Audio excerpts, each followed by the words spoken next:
Assalamualaikum warahmatullahi wabarakatuh. Selamat datang di channel Rumpun Komputer. Kali ini saya akan membahas latihan seleksi kompetensi bidang atau SKB jurusan komputer bagi teman-teman yang melamar CPNS jurusan komputer. Teman-teman sebelumnya telah mengerjakan latihan soal di Google Form yang telah saya buat. Nah, bagi teman-teman yang belum mengerjakan bisa mengklik link di bawah saya sertakan.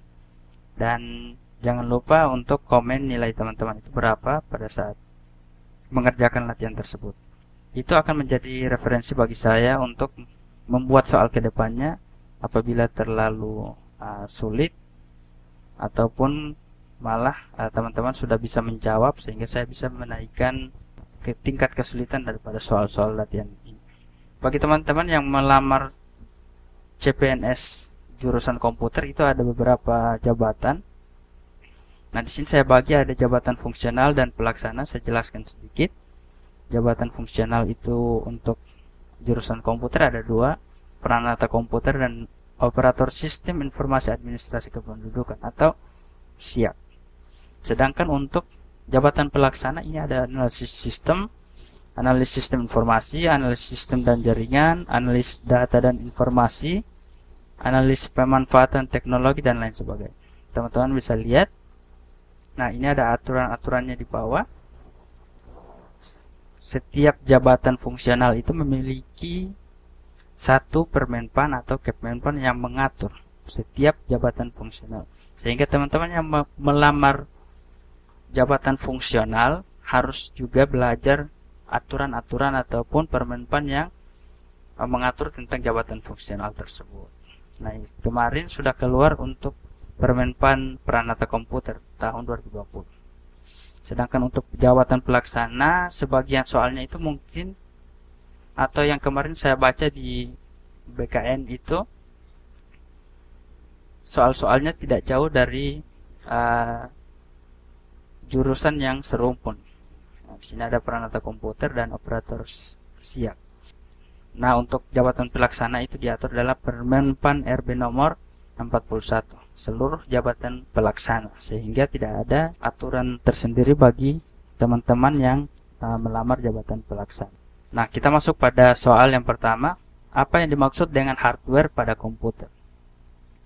A. Suatu bagian dari komputer yang tidak memiliki wujud fisik dan tidak terlihat. B. Salah satu perangkat keras yang terdapat di komputer dapat dilihat, disentuh, dan diraba. C. Perangkat yang berfungsi untuk memasukkan data ke dalam komputer. D. Sistem yang bertugas menghubungkan perangkat keras dan perangkat lunak komputer. Nah, di sini teman-teman, ini pelajaran dari SMP dan SMA. Kata kuncinya ada pada hardware atau perangkat keras. Jangan lupa, hardware itu perangkat keras, dia dapat berwujud fisik, artinya bisa diraba, dapat dilihat juga. Maka jawabannya adalah yang B. Secara bahasa, perangkat keras komputer atau biasa disebut hardware berarti suatu komponen komputer yang dapat dilihat, disentuh, dan diraba. Secara umum, hardware diartikan sebagai suatu komponen fisik pada komputer yang digunakan oleh sistem untuk mengoperasikan atau menjalankan suatu perintah yang telah diprogram di dalamnya. Next. Berikut yang bukan termasuk perangkat keras atau hardware.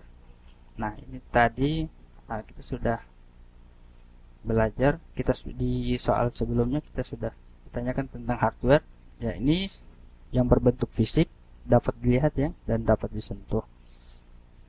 Jawaban yang pertama A. Prosesor, LAN card, VGA card. B. Heatsink, network card, touchpad.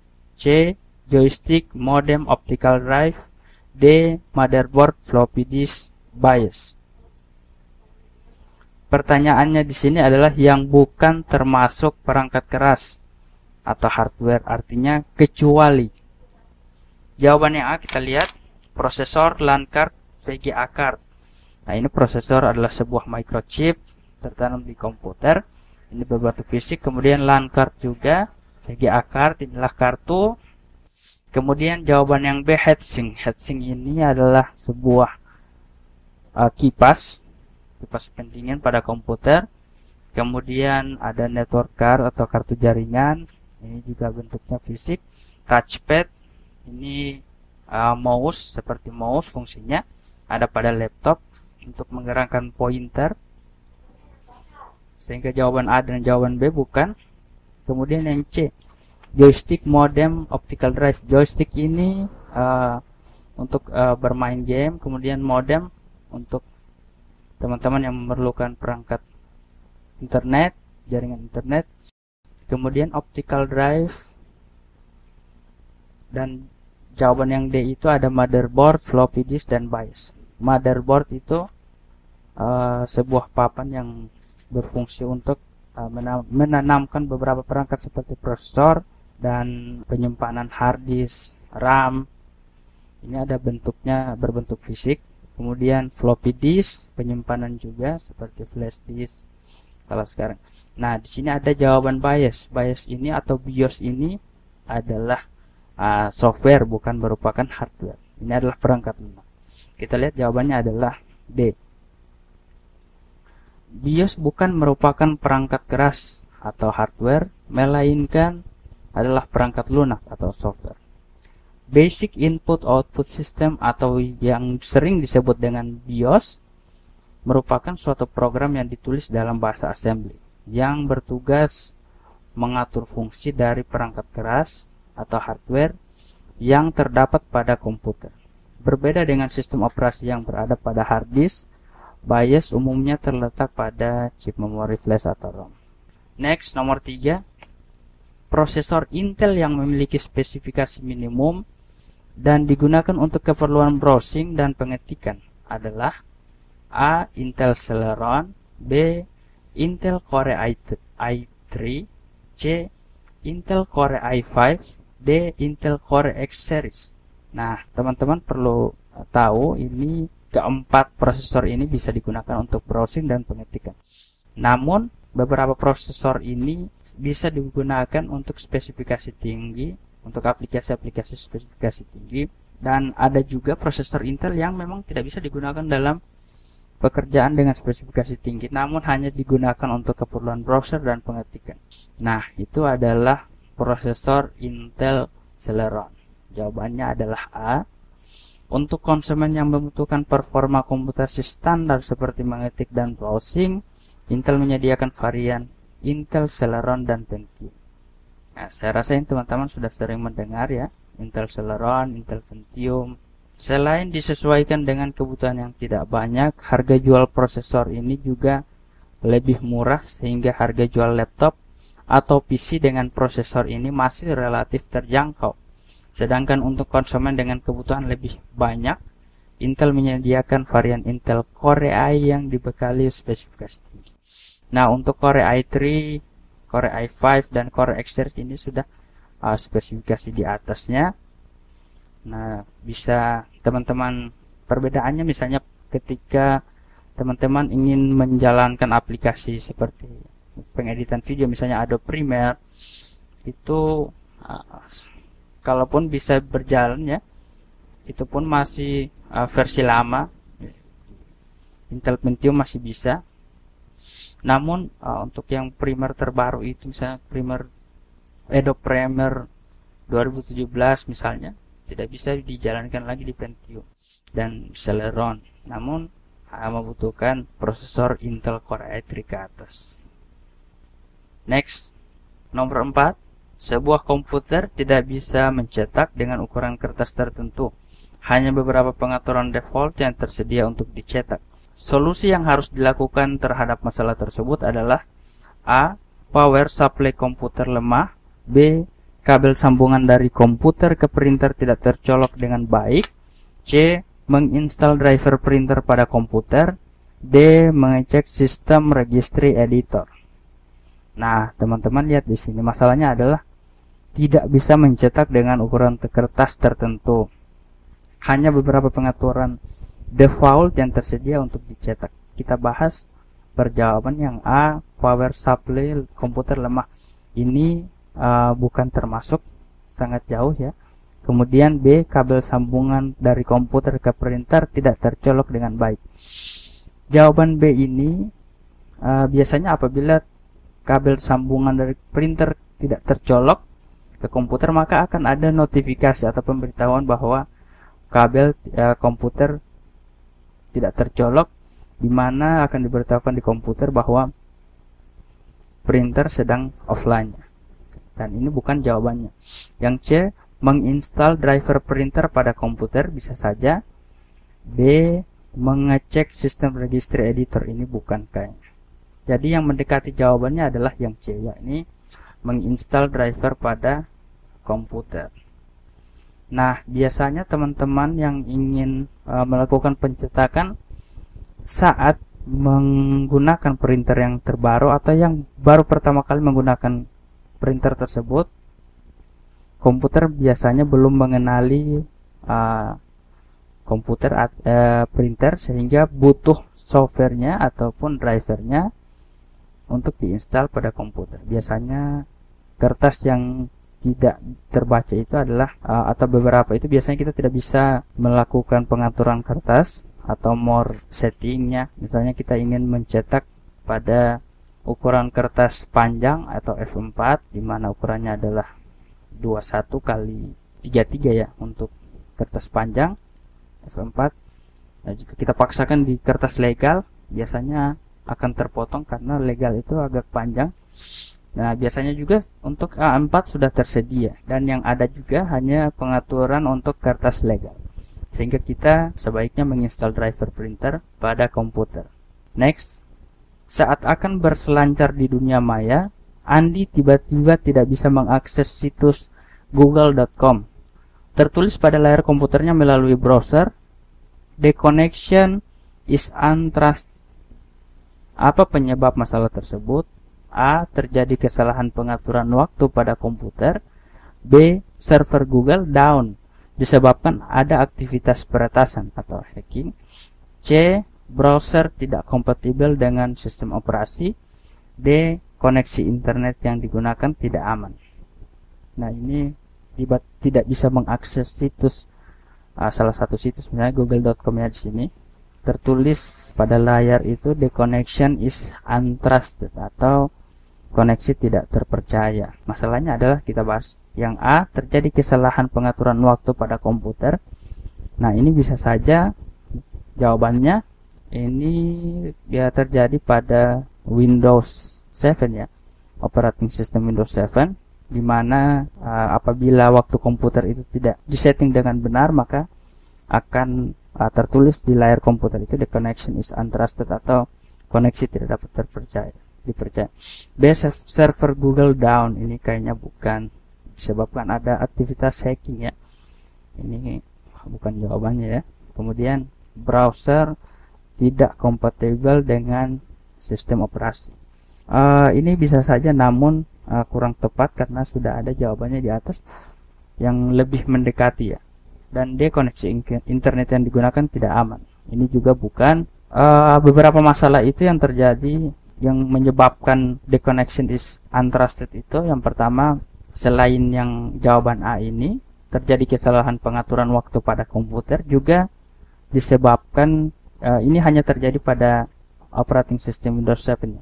Untuk Windows 8 dan Windows 10 kayaknya tidak akan muncul pemberitahuan seperti ini. Namun biasanya juga "the connection is untrusted" ini disebabkan karena masalah SSL atau secure shell-nya, HTTPS-nya. Jadi jawabannya di sini adalah yang paling mendekati adalah jawaban A. Next, dua buah atau lebih perangkat yang saling terhubung menggunakan media penghubung dan berkomunikasi dalam bahasa yang sama untuk dapat saling mengirimkan pesan atau message disebut. Nah, teman-teman, kita sudah masuk pada materi jaringan ya. Tadi kita membahas materi hardware dan troubleshooting. Jawaban A, jaringan nirkabel. B, jaringan dasar. C, jaringan komputer. D, jaringan antarmuka. Nah, ini ada dua buah atau lebih perangkat yang saling terhubung menggunakan media penghubung untuk dapat saling berkomunikasi, itu disebut dengan jaringan komputer. Jawabannya adalah C. Jaringan komputer adalah jaringan telekomunikasi yang memungkinkan antar komputer untuk saling berkomunikasi dengan bertukar data. Tujuan dari jaringan komputer adalah Agar dapat mencapai tujuannya, setiap bagian dari jaringan komputer dapat meminta dan memberikan layanan atau servis. Pihak yang meminta atau menerima layanan disebut klien, dan yang memberikan mengirim layanan disebut server. Ini client server ya. Desain ini disebut dengan sistem client server dan digunakan pada hampir seluruh aplikasi jaringan komputer. Next. Nomor 7. Berikut yang bukan merupakan komponen dalam jaringan, yaitu A. Device, B. Difficult, C. Protokol, D. Message. Nah, jawabannya di sini adalah yang B. Nah, teman-teman perhatikan, yang ditanyakan di sini adalah komponen jaringan komputer kecuali ya. Hati-hati ya, ada yang bukan atau kecuali, harus diperhatikan. Kemudian di sini komponen-komponen dalam jaringan terdiri dari device, medium, protokol, dan message. Nah, device ini adalah perangkat, kemudian medium ini adalah media penghubung ya, dan message ini adalah pesan ataupun apa yang dikirim dalam jaringan tersebut. Nah, ada juga di sini protokol atau aturan, rules-nya. Sedikit saya jelaskan. Device ini perangkat jaringan komputer yang teman-teman pasti sudah tahu, seperti PC, switch, bridge, ya, router, dan lain sebagainya. Itu adalah device. Kemudian medium atau media. Di sini teman-teman pasti juga tahu media itu terdiri dari media kabel dan media nirkabel. Media kabel itu menggunakan colokan LAN, dan untuk nirkabel atau tanpa kabel artinya menggunakan wireless atau wifi. Nah, di sini juga ada protokol atau rules-nya seperti WWW, kemudian itu merupakan protokolnya. HTTP juga untuk berbagai service-service. Misalnya kalau email itu protokolnya adalah SMTP dan POP3. Kemudian yang keempat adalah message, pesan yang dikirim. Next. Kartu yang dapat ditancapkan ke dalam sebuah slot dalam motherboard komputer yang berfungsi sebagai jembatan dari komputer ke jaringan disebut A. Bridge, B. NIC atau NIC, C. MAC atau MAC, D. Gateway. Nah, kita lihat jawabannya adalah NIC. NIC atau Network Interface Card atau jaringan komputer. Kartu jaringan adalah sebuah kartu yang berfungsi sebagai jembatan dari komputer ke sebuah jaringan komputer. Ya, dari komputer ke sebuah jaringan komputer. Nah, ini NIC. Ini cara kerjanya mengubah aliran data paralel ke dalam bus komputer menjadi bentuk data serial yang dapat ditransmisikan ke dalam media jaringan. Sering disebut juga dengan Ethernet card atau LAN card. Nah, bridge ini teman-teman, ini adalah jembatan ya. Fungsinya untuk memetakan alamat Ethernet dari setiap titik yang terdapat pada masing-masing segmen jaringan komputer.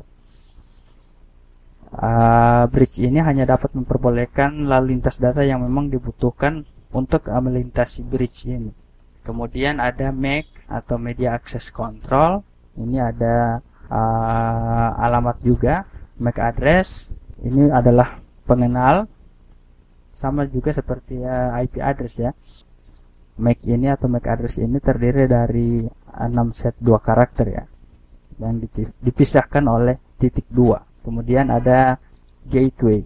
Gateway atau gerbang jaringan adalah sebuah perangkat yang dipakai untuk menghubungkan suatu jaringan komputer dengan satu atau lebih jaringan komputer yang memakai protokol komunikasi yang berbeda, sehingga informasi dari satu jaringan komputer bisa diberikan kepada jaringan komputer lain yang protokolnya tidak sama. Next. Contoh konektivitas jaringan komputer dengan media kabel ialah menggunakan A. Sinyal access point, B. Wireless connection, C.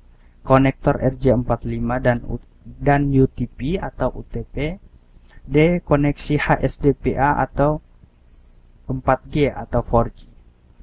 Nah, jawabannya adalah yang C. konektor RJ45 dan UTP. Nah, di sini yang ditanyakan adalah konektivitas jaringan komputer dengan media kabel ya. Jadi tadi sudah kita bahas, ada media kabel dan media nirkabel atau tanpa kabel. Nah, nirkabel tadi menggunakan WiFi atau wireless. Nah, sedangkan untuk kabel menggunakan konektor RJ45. Ini bisa teman-teman lihat di gambar. Ini adalah yang warnanya putih. Ini adalah konektor RJ45 dan UTP ini kabelnya. Yang warna kuning, hitam dan merah itu terdiri dari beberapa warna di dalamnya, memiliki fungsi masing-masing. Nah, ini untuk menyambungkan komputer ke jaringan internet, jaringan komputer. RJ45 adalah konektor kabel Ethernet yang kebanyakan memiliki fungsi sebagai konektor pada topologi jaringan komputer LAN atau local area network dan topologi jaringan lainnya. Juga merupakan suatu interface fisik dari jaringan kerja atau network untuk kegunaan telekomunikasi dan komunikasi data. Nah, sedangkan untuk kabel UTP ini singkatan dari Unshielded Twisted Pair. Nah, ada juga temannya namanya STP, kabel STP atau Shielded Twisted Pair. Digunakan pada jaringan LAN untuk menghubungkan komputer ke jaringan, ke perangkat jaringan atau komputer ke komputer, ataupun antara perangkat jaringan itu sendiri. Nah, teman-teman lihat saja di gambar ini saya sudah tampilkan contohnya, sehingga apabila muncul soal seperti ini biasanya jaringan memang pasti muncul ya. Ini adalah sebagian besar soal-soalnya adalah mengenai jaringan komputer, mengenai pemrograman dan database. Next. Nomor 10. Dalam pembangunan jaringan komputer diperlukan device atau peralatan-peralatan. Berikut ini merupakan device dalam pembangunan jaringan komputer kecuali A. Switch, B. Router, C. Komputer, D. IP address. Nah, jangan lupa ya, di terakhir ini ada kata kecuali, artinya yang bukan merupakan device. Jadi teman-teman harus perhatikan ini. Di sini ada switch, router, komputer, dan IP address. Jawabannya adalah D, IP address. Beberapa perangkat atau device dalam pembangunan jaringan komputer antara lain PC, switch, bridge, repeater, router, firewall, wireless router, wireless access point, dan lain sebagainya. Ini switch ini adalah sebuah komponen jaringan komputer juga. Nah, ini fungsinya untuk menghubungkan beberapa komputer, juga bisa menghubungkan beberapa hub dalam membentuk jaringan yang lebih besar. Nah, ini berbeda juga. Ini fungsinya sebenarnya sama dengan hub, namun ini ada perbedaan ini switch dengan hub. Nah, ini kalau switch itu dia tidak mengirim data itu ke semua komputer yang ada pada jaringan itu, sementara dia hub mengirim data itu ke semua. Nah, ini sehingga switch ini dia lebih aman daripada hub. Yang kedua adalah router. Router ini merupakan perangkat jaringan juga, perangkat keras yang dapat digunakan untuk menghubungkan beberapa jaringan yang sama atau yang berbeda.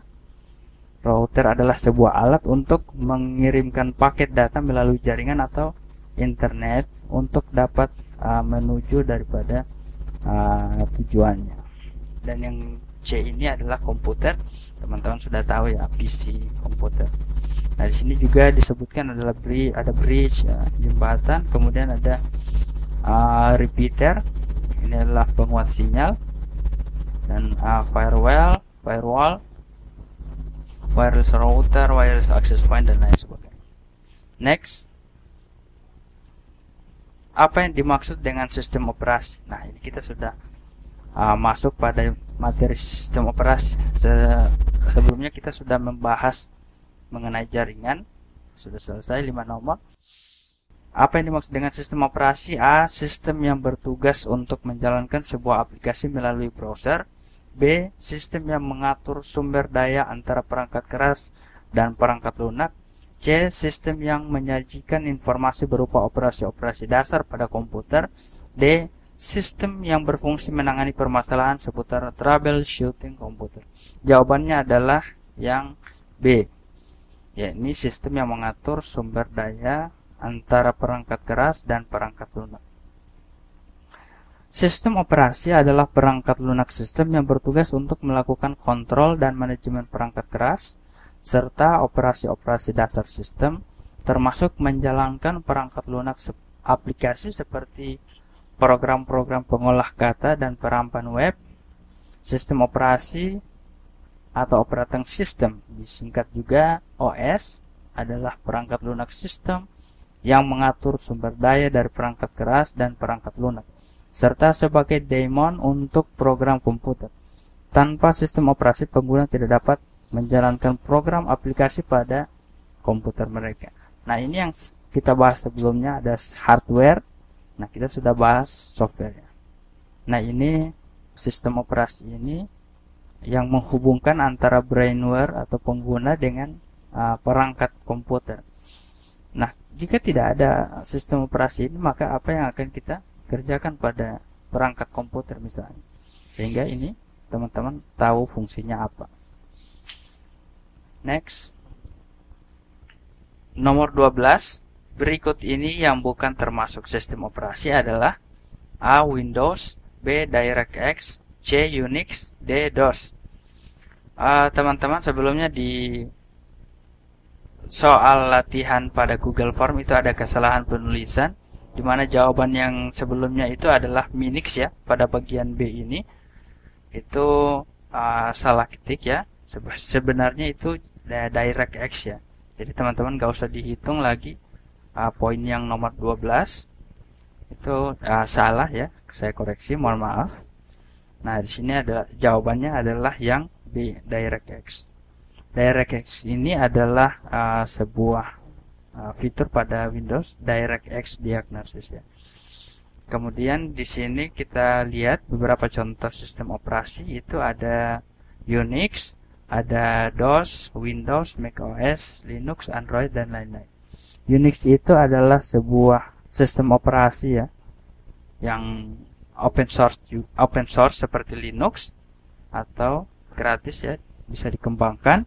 Nah, ini biasanya digunakan untuk menjalankan PC atau server dan workstation. Nah, kemudian di sini ada DOS, Disk Operating System atau sistem operasi berbasis teks. Ini teks hitam putih ya. Kemudian ada Windows yang sering kita gunakan, sudah berbasis GUI. Kemudian ada macOS, ini sistem operasi yang dikembangkan oleh perusahaan Apple Incorporation. Kemudian ada Linux, sistem operasi yang open source juga ya, bebas dikembangkan, tidak berbayar, dan Android. Selanjutnya nomor 13, sistem operasi yang bersifat terbuka atau open source adalah A. Linux, B. Windows, C. macOS, D. DOS. Nah, tadi saya sudah jelaskan ya, yang bersifat open source itu adalah yang A, Linux. Linux merupakan sebuah proyek perangkat lunak bebas dan sumber terbuka terbesar di dunia. Seperti perangkat lunak bebas dan sumber terbuka lainnya pada umumnya, kode sumber Linux dapat dimodifikasi, digunakan dan didistribusikan kembali secara bebas oleh siapa saja.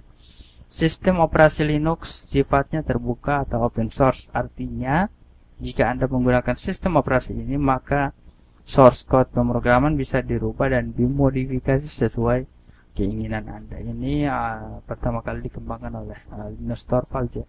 Nah, ada berbagai varian daripada sistem operasi Linux ini, ada Debian, ya, ada Ubuntu, Fedora dan lain sebagainya. Teman-teman bisa pelajari itu, siapa tahu saja akan keluar ya jenis-jenis OS Linux. Selanjutnya Menurut fungsinya, sistem operasi secara umum terdiri dari beberapa bagian berikut, kecuali A. Boot, B. Kernel, C. Startup, D. Shell. Di sini ada kecuali ya. Secara menurut fungsi ya, sistem operasi secara umum terdiri dari beberapa bagian. Jawabannya adalah, kita lihat, yang C. Startup. Sistem operasi secara umum terdiri dari beberapa bagian. Yang pertama, mekanisme boot. Nah, ini ada jawaban A juga, ya, yaitu meletakkan kernel ke dalam memori. Kemudian ada kernel, yaitu inti dari sebuah sistem operasi. Ini perlu diketahui oleh teman-teman. Siapa tahu saja juga keluar kernel ini apa yang dimaksud dengan kernel ya. Kemudian ada shell atau command interpreter yang bertugas membaca input dari pengguna. Kemudian pustaka-pustaka, yaitu yang menyediakan kumpulan fungsi dasar dan standar yang dapat dipanggil oleh aplikasi lain. Dan yang terakhir adalah driver untuk berinteraksi dengan hardware eksternal sekaligus untuk mengontrolnya. Selanjutnya, sistem operasi yang merupakan buatan perusahaan Apple adalah A. Red Hat, B. Android, C. Windows, D. macOS. Nah, ini saya sudah jelaskan tadi. macOS ini adalah buatan atau dikembangkan oleh Apple Incorporation ya, atau perusahaan Apple. Di bawah ownernya pada waktu itu adalah Steve Jobs. Nah, Apple Incorporation adalah perusahaan teknologi yang berpusat di California yang merancang, mengembangkan, dan menjual barang elektronik konsumen, perangkat lunak komputer, dan layanan daring atau layanan online. Perangkat lunak yang diproduksi Apple meliputi sistem operasi macOS dan iOS, pemutar media iTunes, penjelajah web Safari, perangkat kreativitas dan produktivitas iLife dan iWork, serta berbagai aplikasi profesional seperti Final Cut Pro, Logic Pro, dan Xcode. Layanan daringnya meliputi iTunes Store, iOS App Store, Mac App Store, Apple Music, dan iCloud. Nah, ini teman-teman berbeda ketika kita sebelumnya terbiasa di Windows itu menggunakan program Exe ya. Namun ini tidak bisa dijalankan di macOS. Ini berbeda, punya sistem tersendiri, sehingga tidak bisa aplikasi-aplikasinya itu berbeda. Ini bisa teman-teman baca lagi ini di penjelasan. Nah, ini Mac ini untuk komputer ya, dan iOS ini untuk perangkat tablet atau perangkat smartphone. Nah, ini ada logo Apple ya. Nah, di sini Apple ini dulu berkembang bersama Microsoft. Nah, kalau Apple itu ownernya Steve Jobs almarhum, dan Microsoft itu adalah ownernya Bill Gates ya. Pada waktu itu mereka bersaing ya. Kemudian, nah berbeda di sini Apple ini INC artinya incorporation, artinya pemiliknya bisa berubah, sementara Microsoft itu corporation, artinya itu memang hak milik secara mutlak. Teman-teman bisa baca lagi perbedaan corporation dan incorporation. Selanjutnya, nomor 16, bahasa pemrograman yang disisipkan ke dalam skrip HTML sehingga membuat web menjadi dinamis ialah A. HTML, B. PHP, C. SQL, D. Visual Basic. Di sini yang ditanyakan adalah skrip yang disisipkan ke dalam HTML sehingga web yang sebelumnya statis itu berubah menjadi dinamis. Adalah jawabannya teman-teman ini sudah masuk pembahasan soal pemrograman. Jawabannya adalah yang B. Ini adalah PHP atau Hypertext Preprocessor. Adalah sebuah skrip yang dieksekusi pada server side untuk membuat aplikasi berbasis web yang dinamis dan terintegrasi dengan HTML. Nah, jadi PHP itu dia tidak berdiri sendiri ya, tetapi dimasukkan atau disisipkan dalam script HTML. Nah, di sini teman-teman tahu PHP ini adalah untuk membuat fungsi, sementara HTML itu adalah yang membuat tampilan. Jadi sebelumnya jika webnya hanya HTML itu bersifatnya statis. Ya, kemudian setelah digabungkan, disisipkan file PHP maka akan menjadi dinamis. Di sini ada pilihan jawaban lain, SQL atau struktur query language. Ini adalah untuk database atau basis data. Kemudian ada Visual Basic, ini untuk pemrograman visual. Nah, dan yang HTML ini Hypertext Markup Language. Nah, ini untuk membuat tampilannya yang tadi.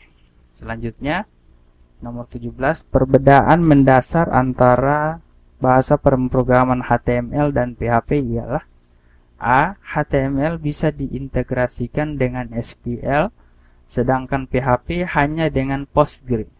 B. HTML bisa melakukan query SQL, sedangkan PHP hanya mendesain tampilan. C. HTML bersifat statis, sedangkan PHP bersifat dinamis. D. HTML bisa digunakan dalam web mobile dan PHP bisa digunakan dalam program Android.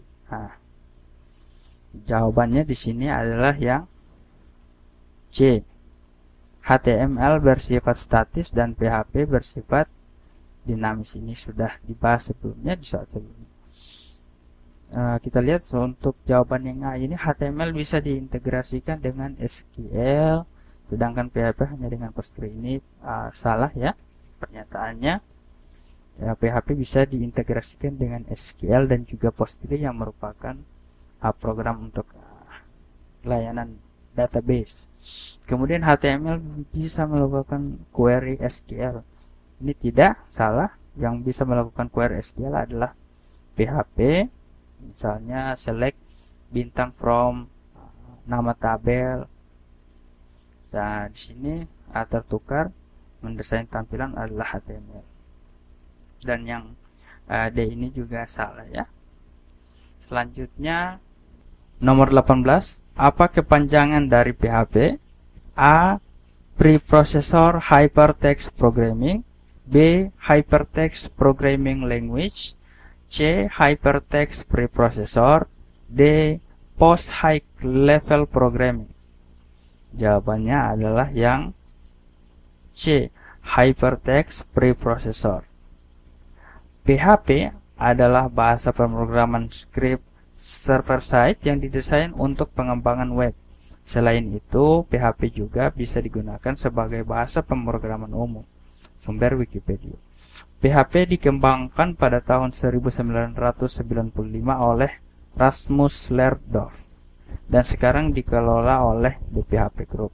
Nah, teman-teman di sini jangan terkecoh ya dengan singkatan PHP, sehingga teman-teman memilih jawaban Preprocessor Hypertext Programming atau Post High Level Programming. Nah, di sini jawabannya adalah Hypertext Preprocessor. Next, nomor 19. Berikut ini yang merupakan aturan penulisan skrip PHP yaitu. Nah, teman-teman lihat di sini pilihan jawabannya. Yang bagian A ini ada tag HTML body, pembuka penutup, sama juga yang bagian B HTML tag pembuka dan penutup. Yang C ada div dan D ini menggunakan script. Nah, sini jawabannya adalah yang A. Teman-teman perhatikan di sini ada tag pembuka tanda tanya PHP. Echo rumpun komputer titik koma tanda tanya tutup kurung siku. Di sini yang jadi harus diperhatikan teman-teman adalah tag ini, buka siku tanda tanya PHP tanda tanya penutup. Ini adalah aturan penulisan skrip PHP. Adapun yang jawaban B ini dengan tag P kurung siku P balas, kemudian ada tag penutup P juga. Ini adalah untuk berfungsi untuk membuat paragraf pada HTML. Kemudian jawaban yang C sama juga, ini untuk membuat paragraf. P ini pengecoh dalam titik koma, tanda petik dan titik koma. Ini div ini untuk membuat tampilan beberapa blok-blok. Kemudian yang jawaban D ini script, text script, dan ini ada fungsi di dalam, berfungsi untuk ini adalah bahasa JavaScript ya, yang diintegrasikan ke dalam HTML dan PHP. Ini bekerja. Nah, jadi jawabannya adalah jawaban yang A. Nomor 20, manakah berikut ini yang bukan merupakan penulisan tag PHP? Nah, tadi saya sudah jelaskan ya, buka kurung, tanda tanya PHP, tanda tanya tutup kurung. Itu adalah salah satu penulisan tag PHP. Nah, di sini teman-teman lihat ada tag pembuka, kurung siku, tanda tanya, dan ada penutupnya. Kemudian tanda siku, persen, ada penutupnya juga. Atau C, script language sama dengan PHP, ditutup dengan tanda script. Dan yang D, titik PHP, buka kurung kerawal dan ditutup dengan kurung kerawal. Nah, di sini jawabannya adalah yang D. Teman-teman perhatikan di sini, tadi saya sudah jelaskan juga. Untuk titik P ini yang diawali dengan titik P kurung kerawal ini merupakan sebuah aturan penulisan untuk membuat kelas pada CSS untuk membuat tampilan, pengeditan tampilan web. Nah, dan untuk jawaban ABC ini adalah jawaban yang benar untuk penulisan tag PHP, sehingga kecuali yang D ini.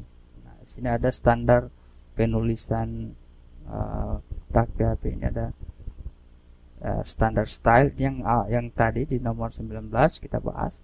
Kemudian source style, ASP style menggunakan persen, dan JavaScript style. Selanjutnya, sekumpulan basis data dengan para pemakai yang menggunakan basis data secara bersama-sama. Personil yang merancang dan mengelola basis data, teknik-teknik untuk merancang dan mengelola basis data, serta sistem komputer yang mendukungnya merupakan pengertian dari ini. Tentu saja jawabannya adalah yang C. Di sini ada pilihan sistem informasi, B. sistem data manajemen, C. sistem basis data, D. sistem data terkomputerisasi. Jawabannya adalah yang C, sistem basis data, karena di sini ada disebut sekumpulan basis data, ada pemakai menggunakan secara bersama-sama, ada personil yang merancang dan mengelola, kemudian menggunakan teknik-teknik tertentu untuk mengelola basis data, serta juga didukung dengan sistem komputer. Nah, itu adalah pengertian daripada sistem basis data. Selanjutnya, nomor 22, berikut ini yang bukan merupakan komponen-komponen utama penyusun sistem basis data. A. Perangkat keras, B. Pemakai atau user, C. Sistem informasi, D. Sistem pengelola basis data atau DBMS. Teman-teman bisa lihat di sini. Untuk menyusun basis data tadi kan ada pengertiannya, di mana dia dikelola menggunakan perangkat komputer. Ya, jelas perangkat keras juga harus ada. Kemudian tentu ada user, pemakai, dan ada aturannya. Ya, yakni DBMS ya. Ada teknik-tekniknya tadi disebutkan. Jadi yang bukan merupakan jawabannya ini adalah sistem informasi. Jawabannya adalah C. Komponen-komponen utama penyusun sistem basis data adalah 1. Perangkat keras, 2. Sistem operasi, 3. Basis data, 4. Sistem pengelola basis data atau DBMS, dan yang kelima adalah pemakai. Di sini ada programmer, user mahir, user umum, dan user khusus. Selanjutnya nomor 23, di bawah ini merupakan abstraksi data dalam sebuah sistem basis data kecuali A. Level utama, B. Level eksternal, C. Level konseptual, D. Level internal. Jawabannya adalah yang A. Level utama. Nah, di sini dijelaskan yang ditanyakan tadi adalah abstraksi data dalam sebuah basis data kecuali. Yang kecuali artinya yang bukan. Penjelasan abstraksi data merupakan level dalam bagaimana melihat data dalam sebuah sistem basis data. Yang pertama adalah terbagi atas 3. Yang pertama, conceptual view, merupakan pandangan yang berkaitan dengan permasalahan data-data apa saja yang diperlukan untuk disimpan dalam basis data, dan penjelasan mengenai hubungan antar data yang satu dengan yang lainnya. Conceptual view dapat disetarakan dengan skema dilakukan database administrator. Yang kedua, physical view merupakan bentuk implementasi dari conceptual view, yaitu pandangan tentang bagaimana data disimpan dalam media penyimpanan data. Dan yang ketiga adalah user view, dapat disejajarkan dengan subskema. Nah, ini ada gambar level abstraksi data. Kita lihat di gambar ini ada level eksternal, level konseptual, dan level internal. Level eksternal terdiri dari user view ya. Level konseptual itu ada di sini, bagian yang kedua di bawah dari user view, dan level internal itu menyangkut physical view. Selanjutnya nomor 24, data yang merepresentasikan suatu atribut dari suatu record yang menunjukkan suatu item dari data, misalnya nama, alamat, disebut dengan A. record, B. field, C. file, D. auto increment. Nah, jawabannya adalah field. Nah, field ini ada beberapa isian ataupun kotak-kotak isian. Nah, ini adalah fieldnya. Berbeda dengan record itu adalah sebuah kumpulan dari beberapa field. Misalnya field nama. Ketika teman-teman ada nama, kemudian teman-teman mengisikan nama itu merupakan fieldnya. Sementara nama, alamat, misalnya NIP, ya, itu merupakan record. Yang artinya ini adalah kumpulan daripada beberapa field, ya, record itu. Kemudian file, nah ini adalah berkas.